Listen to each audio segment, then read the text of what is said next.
So now we need to talk about sharps, flats, and naturals. And in order to do that, we need to talk about the chromatic scale. If we start on middle C here, and we play the notes ascending, this is the order in which we would play the keys.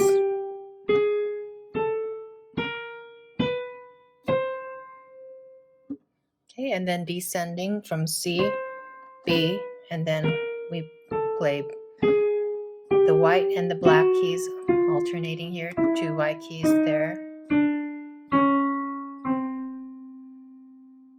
Okay, so obviously as we go right, the notes sound like they're going higher, and as we go left, they go lower.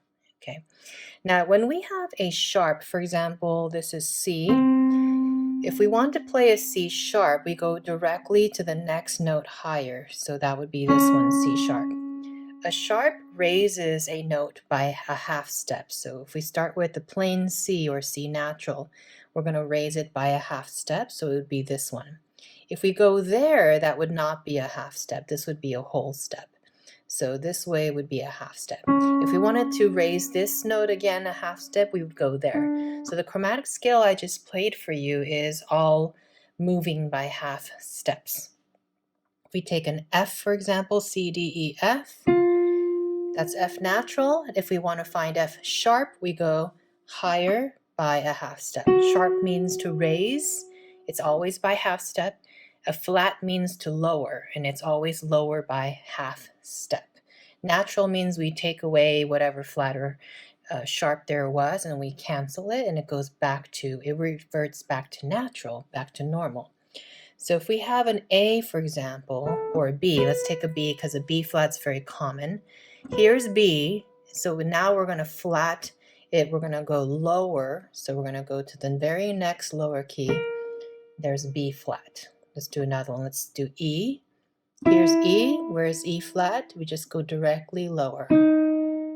Lower by half step. Okay.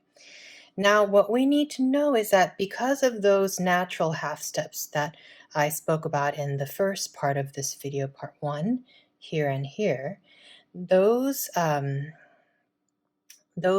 names get a little bit tricky. Okay, it sort of makes sense. Let's say if we're taking this one, okay, because we know this is F sharp, but we also know this is G flat. So we know that this one key or one pitch is actually called by 2 names, F sharp, right, and G flat.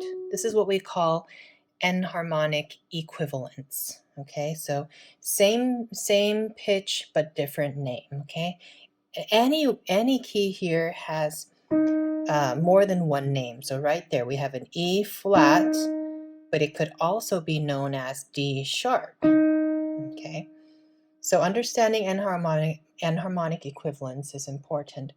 But the tricky part comes here because here's E. And if we want to find E sharp, remember the rule, we go exactly up to the next ascending note, which is this one. But that's F. So that's the moment where our brain just hurts just a little bit if you've hearing this for the first time, because E sharp is also known as F. F flat, well, you have no choice but to go there. We're going to lower it by half step. So guess what? F flat is also known as E. Same thing happens here, right? B sharp, we have to go there. So B sharp is the same as C natural, and C flat is the same as B natural, okay? So let's try this. Let's do a couple exercises together. I'm going to pick this note right here, this key, right? So C, D, E, F, G. This key could be known as G sharp, right? It could also be known as, I'll give you a moment, right? A flat, okay? This key, right, has 2 different names to it, but actually some keys have even 3 different names to it because there are such things as double flats and double sharps, but that will be for another video, or maybe maybe much later. Okay, let's take another one. Let's take this one here. So I recognize that one as C sharp, but it's also known as D flat. Okay, let's try one of these tricky moments here. Let's take this note. It's known as F, C, D, E, F. Okay, but it's also known as E sharp. Okay, so I hope that makes sense. That takes care of sharps, flats, and enharmonic equivalents. And again, reinforcing last time why it's important to know these are the two natural half steps where there's no black key. You kind of see even more why that gets a bit tricky, right?